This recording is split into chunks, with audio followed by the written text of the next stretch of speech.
నువ్వు బయటికి వెళ్లకుండా ఉండడానికి ఎన్నో రకాల సాకులు చెప్పేశావు. ఎందుకంటే నువ్వు బయటికి వెళ్ళినప్పుడు ఎవరైనా అర్చన గురించి ఏవైనా అడిగితే అప్పుడు ఏం చెప్పాలా అని నువ్వు వెళ్ళడం లేదు.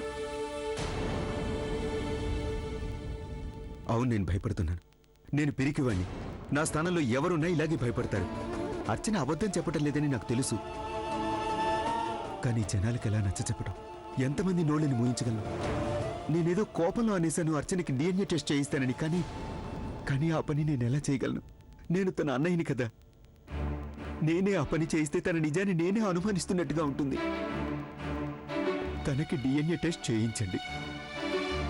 అంత నీచంగా అనడానికి వాళ్ళకి అసలు సిగ్గుగా లేదా? అందుకనే నేను ఒక నిర్ణయానికి వచ్చాను. అర్చనని అమ్మని తీసుకుని నేను వేరే ఎక్కడికైనా వెళ్ళిపోతాను. మేము ఎవరికి తెలియని చోటికి. నేను ఏదో ఒక ఉద్యోగం చూసుకుంటాను. అర్చన పేరు కూడా మార్చేస్తాను. తను కూడా ఏదో ఒక ఉద్యోగం చూసుకుంటుంది. చదువుకున్న పిల్ల కదా, తన కాళ్ళ మీద తను నిలబడగలదు. అప్పుడు అన్నీ చక్కబడిపోతాయి.